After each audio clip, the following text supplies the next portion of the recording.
వి gold trusted gold buyers. మీరు తాకట్టు పెట్టిన బంగారాన్ని విడిపించి ఈ రోజు ఉన్న మార్కెట్ ధరకు కొనబడును.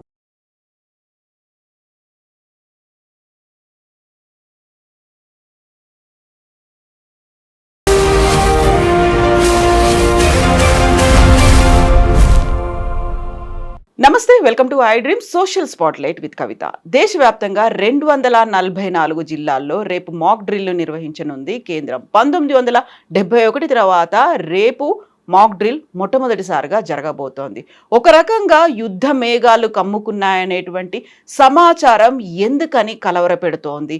పాకిస్తాన్ కూడా 10 లేదా 11వ తేదీల్లో భారత్ మా మీద దాడి చేయొచ్చు అంటూ ప్రభుత్వ వర్గాలు ఎందుకు హెచ్చరిస్తున్నాయి? ఓవరాల్గా యుద్ధం వస్తే ఏం జరుగుతుంది? యుద్ధాన్ని ఎలా నివారించవచ్చు? మనతో పాటుగా ఉన్నారు సోషల్ యాక్టివిస్ట్ కృష్ణకుమారి గారు. అమ్మ నమస్కారం. సో యుద్ధం యుద్ధం యుద్ధం ప్రతి ఒక్కరు అదే ఎదురు చూస్తున్నట్టుగా అనిపిస్తోంది. అండ్ మాక్ డ్రిల్ అనేది 1971 అప్పుడు యుద్ధం తర్వాత మళ్ళీ ఇప్పుడు మాక్ డ్రిల్ దేశవ్యాప్తంగా నిర్వహించడం అనేది నిజంగా అవునా, ఏదో జరగబోతోందా అనేటువంటి దాన్ని అనుమానాలు అనుకోవాలా, లేకుంటే సందేహాలా, వస్తుందని ప్రిపేర్డ్గా ఎక్స్పెక్ట్ చేస్తున్నారా? అంటే ప్రజల్లో కొంతమందికి, ప్రభుత్వంలో ఉన్న వాళ్ళకి ఈ యుద్ధం కావాలా అనిపించేటట్లుగా వాళ్ళ వ్యాఖ్యలు ఉంటున్నాయి. ఇప్పుడు నిజాలు ఎప్పుడు కొన్నిసార్లు నిష్ఠూరంగానే ఉంటాయి. ఇప్పుడు నేను వాళ్ళ పొద్దున మా కాలేజ్ గ్రూప్లో ఒక షేర్ చూశాను వాట్సాప్ ఫార్వర్డ్లో. ఏంటంటే ఇటలీ ప్రధాని మా మిత్రుడు మోడీ చెప్తే పాకిస్తాన్ని ప్రపంచ చిత్రపటంలో లేకుండా చేస్తాము అని ఆవిడ చాలా ఆవేశంగా వాళ్ళ ఇటాలియన్ భాషలో మాట్లాడింది. అంటే ఇటాలియన్ భాషలో ఆమె ఏం మాట్లాడిందో మనకి ఇటాలియన్ భాష రాదు.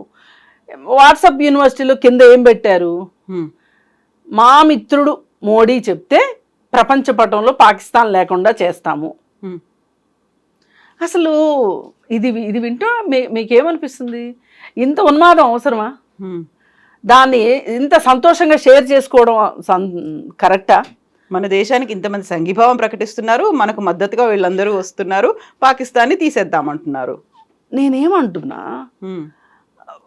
ఒక ప్రపంచ చిత్రపటం నుంచి ఒక దేశాన్ని తీసేయడం అంటే ఎంత యుద్ధోన్మాదం అది. అది నాకు ఉన్మాదంలో అనిపించింది. వాళ్ళు మనకి తోడుండి మన దేశంలో అనివార్యంగా ఏదైనా యుద్ధం వస్తే డాక్టర్లు పంపిస్తానంటాము, మందులు పంపిస్తానంటాము, ఆహార పదార్థాలు పంపిస్తానంటాము. అంటే యుద్ధం అనివార్యం అయితే సంగతి. ఇప్పుడు లాతూర్ భూకంపం వచ్చింది, నాకు తెలిసి చాలా పెద్ద న్యాచురల్ కలామిటీ అది. అలాగే 1977 దివిసీమ ఉప్పెన, అలాగే హుద్హుద్ తుఫాను. ఇవి ప్రకృతి వైపరీత్యాలు, అనుకోకుండా వాటిని మనం ఏమీ చేయలేం. కానీ యుద్ధాలు అనేవి మానవులు కల్పితాలు, కేవలం మానవులు కల్పితాలు. అహంకారం కావచ్చు, జాత్యాహంకారం కావచ్చు, దేశ అహంకారం కావచ్చు, లేదు అనుకుంటే అవసరం కూడా కావచ్చు ఒక్కొక్కసారి. ఇప్పుడు 2 దేశాలు పోట్లాడుకోవడానికి సిద్ధపడుతున్నాయి, యుద్ధ వాతావరణం వస్తుంది అంటే ఈ ప్రపంచం మొత్తం మీద మొదటగా సంతోషించేది అమెరికా. అమ్మయ్య, మాకు కస్టమర్ దొరికాడు ఆయుధాలు అమ్ముకోవడానికి అని అమెరికా సంతోషపడుతుంది. అయితే అలాగే స్టేట్మెంట్ కూడా ఇచ్చింది, మీకు అవసరమైతే మేము ఇంత చేస్తాము. ఈ ఇంత చేస్తాము అంత చేస్తాము అని చెప్తున్నారు, కానీ ఇన్వర్టెడ్ కామాస్లో ఇన్విజిబుల్గా దానికి రేట్లు ఉంటాయి. ఇప్పుడు వాళ్ళు చెప్పేది ఎట్లుంది, అనామత్తుగా మేము ఇస్తాము అంటే ఫ్రీగా ఇస్తారు కావలసి అనుకుంటారు ఎవరైనా. కానీ అక్కడ ఫ్రీగా కాదు ఇచ్చేది, డబ్బులకే. వాడు అమ్ముకోవడానికి సిద్ధంగా ఉన్నాడు. ఇలా యుద్ధం వస్తే సొమ్ము చేసుకుందాం అనుకునే వాళ్ళు యుద్ధాన్ని ఆపుతారా? ఎప్పుడైనా ఆపరు. కానీ యుద్ధాలు వద్దు, శాంతి ముద్దు అనేది నాలాంటి వాళ్ళు, మీలాంటి వాళ్ళు, ఇంకా చాలామంది అనుకుంటున్నారు ఇవాళ ప్రపంచంలో. ఎందుకంటే ఇవాళ ప్రపంచం ఎదుర్కొంటున్న చాలా సమస్యలకి పరిష్కారాలు దొరక జుట్లు బిక్కుని చచ్చిపోతుంటే జనం. ఒక రకంగా నిరుద్యోగం ఒక సమస్య, గర్భిణీ స్త్రీలలో రక్తహీనత కూడా అతిపెద్ద సమస్య. దీన్ని సమస్యగా అనుకుంటారు ఎవరైనా. అది చాలా వ్యక్తిగతం, ఒక గర్భిణీకి రక్తహీనత వస్తే అది ప్రపంచ సమస్య అంటారు. WHO అని అడగండి, వరల్డ్ హెల్త్ ఆర్గనైజేషన్ని, చెప్తుంది. ఇట్లా మనం ఇలాంటి సవాళ్లే మనకు బోలెడు ఉంటే, ఒక పక్క నీటి సమస్య, భవిష్యత్తులో యుద్ధాలంటూ వస్తే నీళ్ళ కోసమే యుద్ధాలు వస్తాయని ఒకప్పుడు మనం చిన్నప్పుడు చదువుకున్నాం. ఇలాంటి వాటి కోసం యుద్ధాలు వస్తాయని విన్నాం, కానీ ఈ యుద్ధం నివారించగలిగిన యుద్ధం. ఇప్పుడు ఇందాక మనం చెప్పిన కేటగిరీ మొత్తం ఏంటంటే ప్రకృతి వైపరీత్యం కావచ్చు, ప్రకృతి సిద్ధంగా కావచ్చు ఏర్పడే యుద్ధాలు. వాటిని అనివార్యం, మనం ఏమీ చేయలేం. ఇప్పుడు వేసవికాలంలో గాలిదుమ్ము వస్తుంది, మామిడికాయలు రాలిపోతాయి, మనకు బాధేస్తుంది. అరే ఈ ఒక్క గాలిదుమ్ము రాకపోతే ఈ మామిడికాయలు తినేవాళ్ళం కదా, మనం అనవసరంగా నేల రాలిపోయినాయి అనుకుంటాం. ఏం చేయగలం చెప్పండి? అలాగే ఎన్ని పంటలు నాశనం అయిపోతున్నాయి, ధాన్యం రెడీగా పెట్టుకుంటే తడిచిపోతున్నాయి. వీటిని మనం నివారించలేము. మనం ఏం చేయగలము? ఇలా వర్షం వస్తే ధాన్యాన్ని కాపాడుకోవడం ఎట్లా అనేది చేయగలం తప్పితే గాలిదుమ్ములను అయితే నివారించగలిగిన పరిస్థితిలో మనం లేవు. ముందస్తు ఏర్పాట్లు ఏమైనా ఉంటే చేసుకున్నాం. కానీ యుద్ధం వద్దు అని కోరుకునేది ఎందుకు అంటే, యుద్ధం చాలా వ్యయంతో కూడుకున్నది. ఇప్పుడు మనకి ఇష్టమన్నా ఇష్టం లేకపోయినా మన దేశ ప్రధాని యుద్ధం చేయాల్సిన అనివార్య పరిస్థితి వచ్చింది అని నమ్మారు అనుకోండి, సైన్యాధ్యక్షులు కూడా అదే చెప్పారనుకోండి, డిఫెన్స్ మినిస్టర్ అదే చెప్పారనుకోండి, యుద్ధానికి వాళ్ళు సన్నద్ధమైతే ఎక్కడెక్కడ వెళ్ళాల్సిన బడ్జెట్ మొత్తం డైవర్ట్ చేస్తారు, యుద్ధానికి వెళ్ళిపోతాయి. రేపు చంటి పిల్లలకు పాలు లేక ఇబ్బంది పడవచ్చు, వృద్ధులకు వైద్య సహాయం అందకపోవచ్చు, లేదు అనుకుంటే జీతాలు ఇవ్వలేక అవస్థలు పడవచ్చు, పారిశుద్ధ్యానికి ఖర్చు పెట్టడానికి డబ్బులు లేక ఇబ్బంది పడవచ్చు, ఆసుపత్రుల నిర్వహణ కష్టం కావచ్చు, ఏమైనా జరగవచ్చు డబ్బులు లేకపోతే కదా. అందుకని మనం ముందుగా ఏం కోరుకుందామంటే యుద్ధం వద్దు అని. కానీ యుద్ధమే అనివార్యమైతే ఈ దేశం ఏం చర్యలు తీసుకుంటుంది అంటే, యుద్ధానికి మన సన్నద్ధం చేస్తుంది, మానసికంగా మొదటగా సన్నద్ధం చేస్తుంది. మీరు అన్ప్రిపేర్డ్గా ఉండాల్సిన అవసరం లేదు, ప్రిపేర్డ్గా ఉండండి. మీరే వచ్చి యుద్ధం చెయ్యక్కర్లా, యుద్ధం వల్ల వచ్చే నష్టాన్ని భరించడానికి మీరు సిద్ధం కండి అని చెప్పదలుచుకుంది.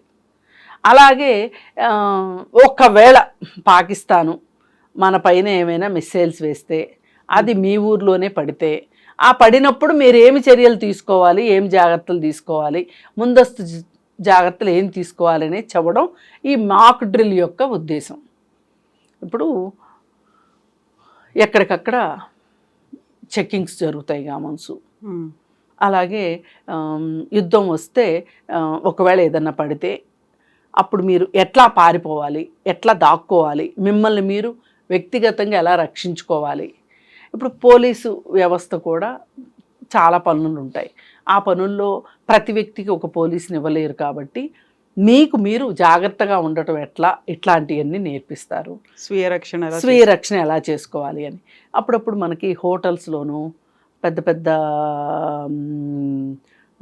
ఆఫీసుల్లోనూ మాక్ డ్రిల్ అని నిర్వహిస్తారు. ఫైర్కి సంబంధించి అగ్నిమాపక దళం వాళ్ళు నిర్వహిస్తారు. ఏంటి అంటే సడన్గా వాళ్ళు ఒక అగ్ని ప్రమాదాన్ని సృష్టిస్తారు అక్కడ. ఆ సృష్టించినప్పుడు ఎలా దీని నుంచి బయటపడటం ఎలా అనే దానికోసం వాళ్ళు కొన్ని టెక్నిక్స్ అవి నేర్పిస్తారు. వాళ్ళు చెప్పినంత మాత్రాన మనం అంత టెక్నికల్ అయిపోతామని కాదు, కానీ ఒక రకమైన సడన్గా చూసినప్పుడు భయపడేదానికన్నా ఆల్రెడీ ఒకసారి చూసేసి ఉంటే ఆ అనుభవం వేరు కాబట్టి అలా చూపిస్తారు. అలా రేపు ఈ మాక్ డ్రిల్ ఉండబోతుంది 250 జిల్లాల్లో. మన దేశంలో మన రాష్ట్రంగా తీసుకుంటే గనక హైదరాబాదు, అలాగే ఆంధ్రప్రదేశ్లో వైజాగ్, ఇంకా ఏమన్నా వస్తాయేమో చూడాలి. దీనికి హోమ్ సెక్రటరీలు అందరినీ మీటింగ్ పిలిచి మీటింగ్లో మాట్లాడి ఎలా మాక్ డ్రిల్ నిర్వహించాలి ఏంటి ఇవన్నీ చెప్పబోతున్నారు. ఇప్పుడు 1971లో ఉన్న అధికారులు ఇప్పుడు ఎవరో బహుశా ఉండుండరు. ఆ రోజు డ్యూటీలో ఉన్న ఆఫీసర్లు ఈ పాటికి రిటైర్ అయిపోయి ఉంటారు. ఇప్పుడున్న వాళ్ళు ఎవరు ఈ మాక్ డ్రిల్ని చూసిలేరు. అందుకని వాళ్ళకి కొత్తే, మనకి కొత్తే. మరి వాళ్ళు ఎంత నేర్పిస్తారో మనం ఎంత నేర్చుకుంటామో వేచి చూడాలి. ఏదైనా మట్టుకండి నాకైతే మట్టుకు పర్సనల్గా యుద్ధం అంటే భయం అనిపిస్తుంది. చాలామంది ఉవ్విళ్ళు ఊరుతున్నారు సామాన్య ప్రజలు కూడా, ప్రభుత్వమే కాదు. అంటే మన దేశం గొప్పతనం చూపించుకుందాం. ఆఫ్టర్ ఆల్ పాకిస్తాన్ ఎంత, ఆ పాకిస్తాను ముందు పైగా మనం మోచేతి కింద నీళ్లు తాగుతున్న దేశం అది. మన దాయాది దేశం, చిన్న దేశం, ఏంటి పాకిస్తాన్ తోటి అనే ఒక ఉద్దేశము. అలాగే ఈ ఈ ఉద్దేశాలు, ఈ కరుడుగట్టిన భావాలు ఎంత దూరం వెళ్తున్నాయి అంటే, సింధు నది నీళ్ళని మేము ఆపేస్తాము అని చెప్పి ప్రధాని ప్రకటించగానే ఆపేయాలి. పాకిస్తాన్లో 95% పొలాలు ఈ సింధు నది నీళ్ళ మీదనే ఆధారపడి వ్యవసాయం జరుగుతుంది. ఆపేయాల్సిందే, అసలు భారతదేశం గొప్పతనం అలా చెప్పవలసిందే అనే ఉద్దేశంలో ఆవేశంగా చాలామంది ఆవేశంగా మాట్లాడారు. ఇలా మాట్లాడటమే దేశభక్తి అనుకుంటున్నారు వాళ్ళు. కానీ నాలాంటి వాళ్ళు ఎలా ఆలోచిస్తారంటే, ఈ దేశంలో 26 మందిని 28 మందిని ఆ దేశంలో తలదాచుకున్న, ఆ దేశం ప్యాంపర్ చేయబడ్డ, పెంచి పోషించిన ఉగ్రవాదానికి బలైపోతే కూడా వాళ్ళు సామాన్య ప్రజల పట్ల చాలా కారుణ్యాన్ని చూపించింది ఆ దేశము అనే ఆలోచన ప్రపంచానికి నేర్పాలి అనేది నా ఉద్దేశం. ఎందుకంటే మన దేశంలో పుట్టిన గౌతమ బుద్ధుడు ప్రపంచానికి శాంతి ప్రబోధాన్ని నేర్పించాడు, పంచశీలని చెప్పాడు, ప్రపంచానికి ఒక ఆదర్శంగా నిలిచాడు గౌతమ బుద్ధుడు. మరి అలాంటి గౌతమ బుద్ధుడు పుట్టిన నడయాడిన నేలలో ఇంత యుద్ధ పిపాసు, ఇంత యుద్ధకాంక్ష అవసరమా అనిపిస్తుంది. ఇప్పుడు 95% భూమి పంటకి అవసరమైన నీళ్ళని మనం ఆపేసాము అంటే ఆ దేశం మీద, ఆ దేశానికి ఎంత నష్టం వాటిల్లుతేనే ఆలోచించాలి కదా. శత్రువుకైనా నీళ్లు దొరకకుండా దాహార్తో చచ్చిపోవాలి అని అనుకోం కదా. అది చాలంటారా? ఇప్పుడు చేసింది ఒక చర్య ఏదైతే ఉందో అది చాలా వాళ్ళకి పనిష్మెంట్ అంటారా? అసలు ఆ నదిని ఆపటము అనేది నిపుణులు ఏం చెప్తున్నారంటే, అసలు అది పుట్టింది మన దేశంలో కాదు, మన దేశంలోకి ప్రవేశించి ఇలా వచ్చి అలా వెళ్ళిపోతుంది. ఆ మాత్రానికే సింధు నదిని ఆపుతాము అంటే అక్కడ ఒక డ్యామ్ కట్టాలి. డ్యామ్ కట్టాలి అంటే ఇప్పుడు ఇవాళ మనం పోలవరం కట్టుకోలేక సస్తున్నాం. ఇప్పుడు ఎలుగు కోసం ఇల్లును తగలబెట్టుకుంటామా ఎవరమైనా?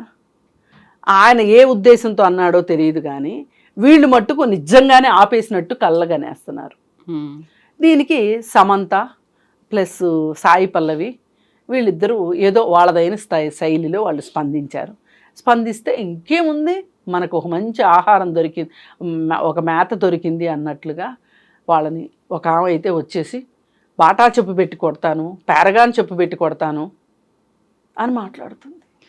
నేవీ ఆఫీసర్ వైఫ్ కూడా ఒక వారం రోజులు కాలేదు, తను కూడా అదే మాట చెప్పింది. పెళ్ళైన వారం రోజులకే హస్బెండ్ అక్కడ చనిపోయిన తర్వాత నిజంగా అక్కడ పాకిస్తాన్లో అమాయకులు కూడా ఉన్నారు కదా, అందరూ ముస్లింల మీద అంత ద్వేషం వద్దు అంటే తన మీద కూడా ట్రోలింగ్స్ అలాగే ఉన్నాయి కదా.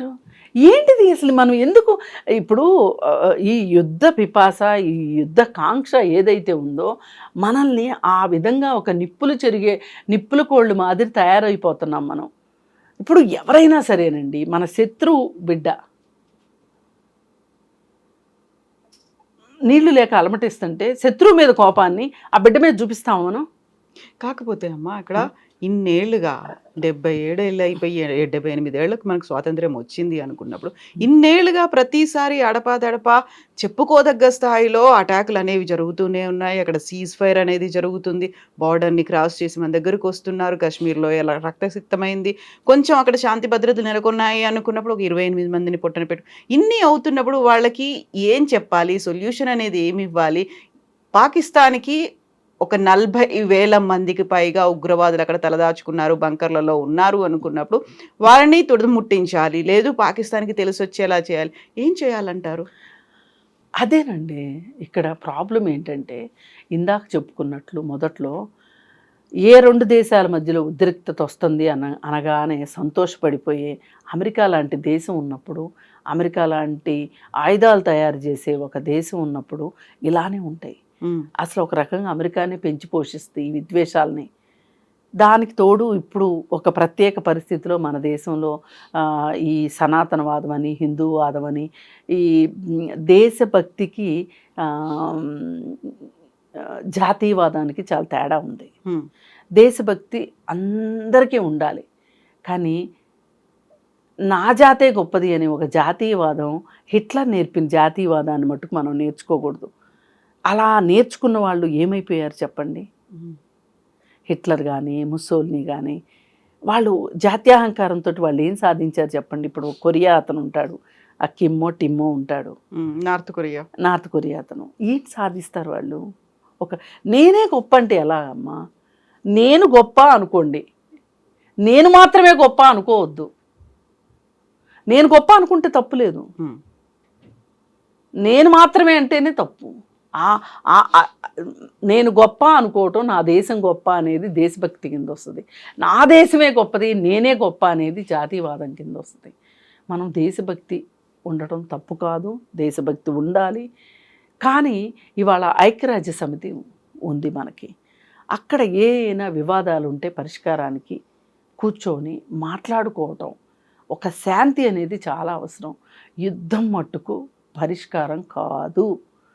ఇక అంతిమంగా ఇంకా అదే అనుకుంటే, ఇప్పుడు రష్యా ఉక్రెయిన్ పోట్లాడుకున్నాయి, యుద్ధం చేసుకున్నాయి, ఏం సాధించినాయి చెప్పండి? నా దృష్టిలో ఇది కోర్టులో కేసు, ఓడిపోయినవాడు గెలిచినవాడు ఏమైతే అనుకుంటారో, ఓడిపోయినవాడు కోర్టులో ఏడుస్తాడు, గెలిచినవాడు ఇంటికి వచ్చి ఏడుస్తాడు, అంతే తప్పితే ఏమీ లేదు. ఇప్పుడు ఇజ్రాయిల్ పాలస్తీనా యుద్ధం జరుగుతుంది, రక్తం రక్తం రక్తం రక్తం, బాంబులు వర్షం, రక్తం.